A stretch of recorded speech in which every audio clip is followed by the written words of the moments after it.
UFC fight night goes down in Kansas City, and me knowing you, I know you are now running to the internet and typing in UFC.com. We're only going to cover. Look at the light on his face. Yeah. You can see it. We're only going to cover the top four. We're going to break down. It's a four-fight main card. We're going to break down the top four, and we're going to put these videos up individually as well. So your first bout evening to bring it in so we can edit it. Obviously, Fight Talk breakdown of UFC on Fox. Very smooth transition there. Beautiful. Jeremy Stephens versus Renato Moicano. Yeah. I call him Canero because that's his original name. Yeah, there you go. So Jerry Stephens, the little heathen, taking on the undefeated Brazilian. So what do we think of this one, Rob? We'll open it up to you while we let Dan do his panicked research. Yeah. A lot of people would call this a mismatch, and I'm in that a mismatch. Mismatch. Did I say say that very badly? Sorry. Sorry, no. One job. Yeah. I wouldn't say it's a complete mismatch, but I do think that I definitely heavily favour Jeremy Stephens. I'm going to call him Canero because I can't say the other name. Renato Canero, he's a decent fighter. I think he's only like 10-2. But he's quite rangy. He's undefeated. He's 10-0 and 1 no contest. 1 no contest. That's the one. He's fairly rangy, but he doesn't use that an awful lot. He generally comes forward, plodding forward, and he gets into exchanges with everybody. All the fights that I've seen, he gets into exchanges. He comes in, throwing those big shots. And he doesn't really use the range that he has. So I'm going to have to go with Jeremy Stephens because he's walking straight into Jeremy Stephens' game. Jeremy Stephens lives in the pocket. He lives in there. And if Canero gets in there with him, I just can't see it going any other way but Jeremy Stephens catching him. I just can't see it going any other way. But if he does what he could do because he has plenty of range, he could do well. But I just don't see it happening. Looking at the fight, yeah, what you were saying, Stephens loves the pocket, he loves hitting big, he loves hitting home runs. If you look at Renato Canero, we'll go with that again. If you look at his record, it's decisions or submissions. Yeah. So you got to get Jeremy Stephens to the ground. It's tougher than it used to be anyway. Yeah, Stephens certainly honed his skills on the feet. I like Jeremy Stephens. He'll be now, unfortunately, forever known as who the fuck's that guy? But who? But yeah, I think this is a very winnable fight for Jeremy Stephens. I think he could get this done with knockout if Renato comes out and fights in that style. You don't want to stand in the pocket with Stephens. That's what he wants. That's the type. He was simply not molded by it. Do you know what I mean? Molded by it. Sorry, no. But yeah, Jeremy Stephens knockout round 1. God. When you two took the words out of my mouth, I totally That's because you didn't have any. Stephens, and I know you're running short on time, so I'll just keep mine short and simple. Classy. Jeremy Stephens, second round TKO. I see Knowles and I'll add 1. Yeah. Your next fight now, I can't speak. This toothache. Jacare Souza taking on Robert Whittaker. This is a big step up. Are they just feeding Whittaker to the crocodile here, the alligator? The alligator. I don't know about that because I think Whittaker has looked really, really good at this weight. I think he's a very good fighter. I think every single fight that he's had since we started the show, I've picked him in, and he's won all of them. No, he hasn't. He has. He hasn't. Which one did he lose? Stephen Thompson. When was that? Yeah. 2014. We were doing the show then. No, he has. He's on a killer win streak. Exactly. And he's looked really, really good. The only thing I will say is running into Jacare Souza, who's probably the best grappler in the UFC. And Whittaker hasn't really shown that his grappling game is up to that standard. Now, if Jacare decides to stand with him, and Jacare can stand with people because he's actually quite good on the feet. He's improved a lot. But if he decides to stand with Whittaker, he could get caught because Whittaker has some power and he has a lot of speed. And I think he might have a bit more speed than Jacare, even though Jacare is really, really quick, deceivingly quick as well. But I just think that once Jacare gets that clinch, I just can't see it going on either way than hitting the ground. And once it's on the ground, Jacare is going to be bigger. He's going to be a better grappler. He's an alligator. He just holds on to it and he swallows. So, yeah. Do you want to go ahead, Dan, or I'll jump in there? You're still doing this. No, I'm just looking at the last 2 fights that Jacare has beaten. Vitor, I mean, obviously come off their loss against Romero, but he's beaten Vitor and Tim Boach. Yeah, but the 2 guys he's beaten haven't been on top of their game, no, that's true. they? I think Robert Whittaker's got a fairly good chance here. He's on a good winning streak as well. beating Derek Bronson and Rafael Natal. It's a hard one to call, but I think if I was to go with anyone, I'll give Whittaker a chance. And if he is going to win, it'll be stand up. Definitely, he will have to work his ground defense and his sprawls, and work his way back up to his feet. But I think I want to go with Whittaker for this one. I disagree. I think Whittaker, a great fighter, great boxer. He cuts lovely angles and lands devastating shots, as you've seen with Derek Brunson. Although Derek Brunson fought that fight the weirdest way I've ever seen. He get very wild at Whittaker, and if he gets that wild against Souza's going to just jump on him. He's going to just jump on a leg and he's going to take him down. Like when you watch Souza grapple, I'd imagine it's like watching Freddie Mercury pen a song or play the piano. He's an artist at what he does. That was beautiful, Dan. Don't laugh. That was poetry.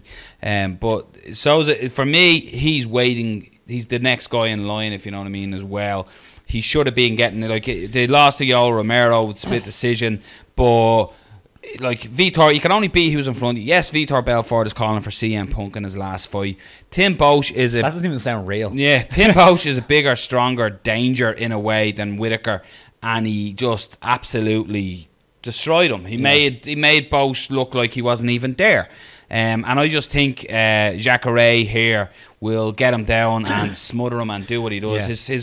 His jiu-jitsu is just, it's unbelievable. It's uncomparable. I will say though, I won't be enormously surprised if Whittaker wins, just because he surprised me a couple of times. This is the thing next week when you say, I told you, man, I told you. No. If he wins, Dan gets all the credit. But I just mean, he's not that he surprised me because I did pick him, but like against the likes of Uriah Hall, who now Uriah Hall isn't at that standard, but at the time people were looking at him like, oh, that's a tough fight for Whittaker, a good stand-up guy, and he finished and he won pretty handily, and so I wouldn't be that surprised. But I actually do like this fight quite a bit. Where does that put De Souza, do you think, if he wins that, just quickly? Where does that put him? Should be. Well, him and Yoel, isn't it? It's exactly. The two of them, and they've just fought recently as well. So it's that division is sort of held up at the moment in a way, with Bisping waiting on GSP, or Yoel Romero should be getting the shot, but when GSP comes back, like I said, it'll be a good conversation if he wins to have on the side. Definitely. It's a weird, because it's such a strong division, but it's so tight at the top.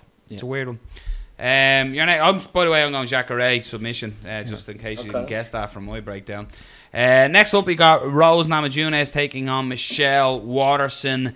The two women in the strawweight division here. This is an intriguing fight, because Rose looked like she's out of her depth when she gets to a certain level. Michelle Waterson has looked fantastic as well of late. The karate hottie versus the Tug. What's your thoughts on this one, gentlemen? Is Michelle Waterson the one who nearly killed Paige Van Zandt? Yeah. Just before Christmas. They both nearly killed Paige Van Zandt. Yeah. Oh, did they? Yeah. Okay. But you're thinking of Waterson. Yeah. I went back and forth on this one. I had one, and I had the other, and I had the other, and then you had the other. I'm gonna go with Michelle Waterson in this one.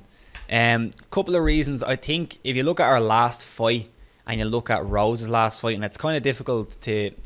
They're such young fighters in their career, although Michelle Waterson's like 14 and 4 or something like that.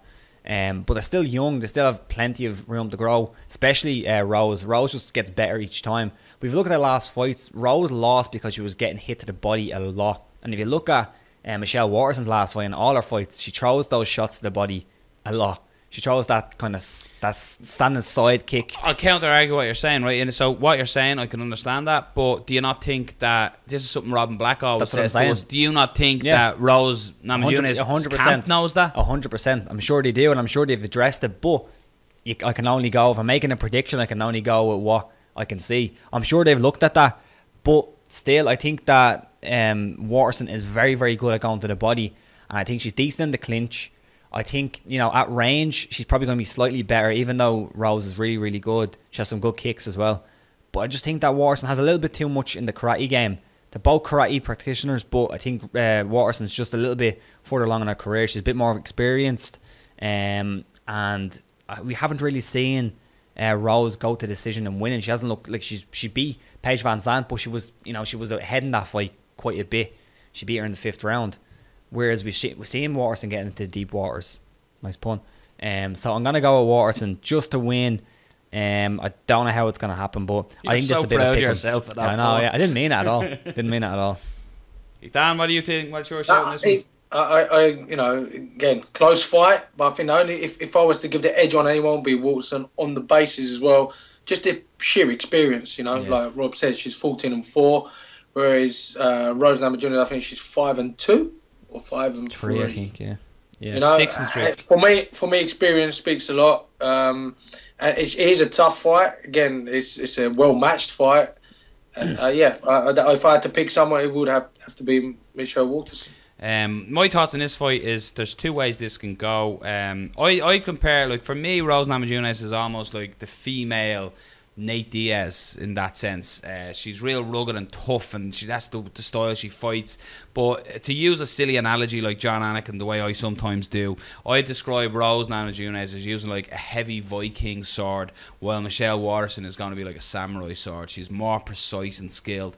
I wouldn't be surprised if Namajunas can get the victory, but I just think she has sharper striking. It's more technical. It's just going to land the shots, like you said, Rob, about the body work. And I just think Michelle Waterson's work rate and her precision is just sharper than Rose Namajunas. But one thing I always say about young fighters, when they go away, to quote, win or learn, they'll go away and they'll learn and they adjust their game and they add to their game. And I certainly think that Rose Namajunas is in that. The only problem that Rose Namajunas has is this division is so small and so narrow that she can't go off and have a couple of fights that are sharp. The next time she fights, it's going to be against a killer, and that's just always seems to roll and roll and roll. But for me, I just think Michelle Waterson, she's the more, you're saying, Dan, experience. She's the more refined mold at the moment, while Namajunas is being created in that sense. But again, as we said,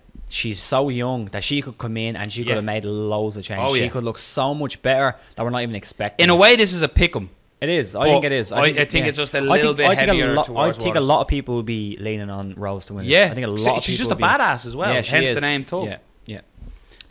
So what are we all going? I'm going Waterson. You're going Waterson, Dan? Yeah, Waterson. Yes, so we're a full house for Waterson. So that will clearly mean Namajunas will get the victory.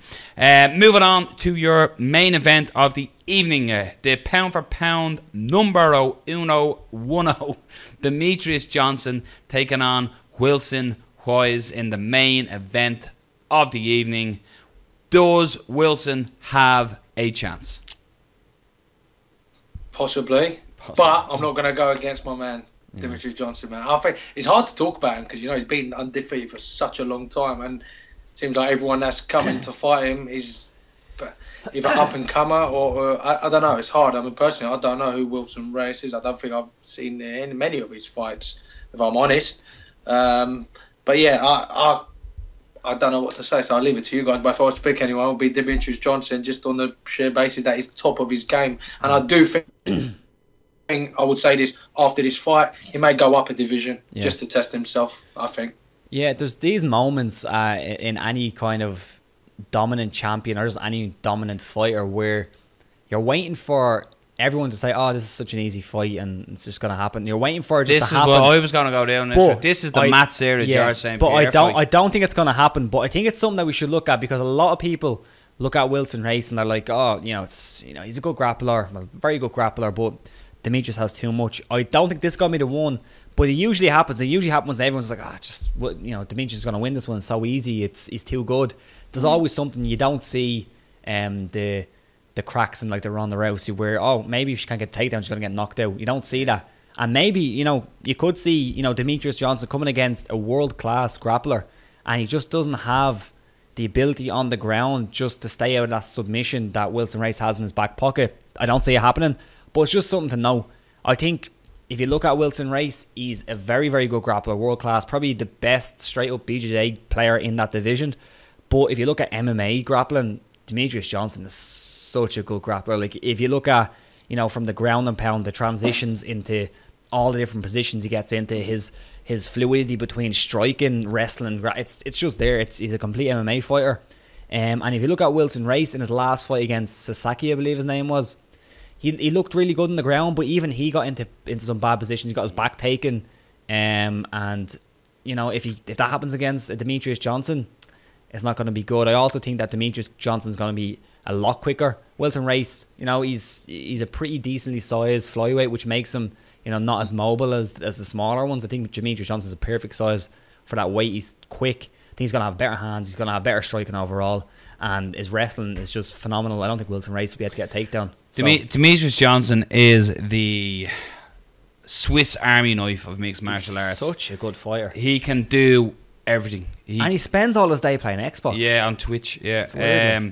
But look, the way I see it, man, is he's that talented. But George St. Pierre was that talented. Yeah. He underestimated Matt Serra. Matt Serra landed the shot. This can happen. Yeah, but hold on, just on that point. But Matt Serra was a former champion. Matt Serra was also a former. He'd proven himself before. If this guy was a former champion of the UFC or something like that coming into it, might be a bit different. But yeah, this man has a win over Owen Roddy. That's how he got to the UFC. Yeah. He beat Owen Roddy at Cage Warriors 50. Excellent fight. You ever watch that fight? Yeah. Holy moly, that's a great fight. Owen Roddy bleeding all over the place. Yeah. Amazing fight. Owen Roddy is Conor's striking coach, you see. Yes, sir. Many times. But yeah, look, Demetrious Johnson is the absolute. For me, I always talk about it. I just hope they don't stick, and this is no slate on what just happened at the weekend. I hope they don't stick Dan Murgliata in as the ref, because he's too fucking big to ref these guys. It makes them look too small. It distracts me. Honest to God, it distracts me. I'm like, are they really far away or are they really small? It's like Father Ted all over again, This one's really small. Yeah. That one's really far away. Demetrious Johnson, you're going to have to, if you're a gambling man, you're going to back Demetrious Johnson. You're going to, You probably won't, because I say he's about 1 to 20 or something. Exactly. But it's, look, Demetrious Johnson. But MMA, things can happen. Just on another point, but his last fight against Tim Elliott, off the Ultimate Fighter, no one gave him a chance, and the guy took him 5 rounds. That in itself is a victory. I think there's two things on that as well, because like Tim Elliott, he took him 5 rounds, but Demetrious Johnson still won it pretty well. And I think that kind of says both things, where anything can happen. Somebody who doesn't have a chance, but also Demetrious Johnson didn't take him lightly. He still looked phenomenal in that fight. But, great fight by Tim Elliott. We normally do under the radar. We're not going to do it. We're just going to talk really quickly. Tom Duquesnoy is making his debut in the UFC on Saturday night. I didn't even know that. Against Patrick. Look down your card, Dan. Patrick Williams is the lamb put to slaughter. Tom Duquesnoy is... Williams so going to win this now after saying that. Yeah. Duquesnoy is an absolute superstar. He's a lovely bloke as well. He loves Eric Cantona and Paul Pogba. And he trains with the man of shadow. And he trains with the man of shadow. Tom Duquesnoy is on your undercard. Check him out. Louis Smoker is on the undercard against Tim Elliott. Folks, what a fight. This is a great fight night. Aljamain Sterling against Augusto Mendes. Lads, this is a fight and a half, this card. This is awesome, because even Tom Duquesnoy is early, so it means I don't have to stay up till 4 a.m. Dan likes going to bed early.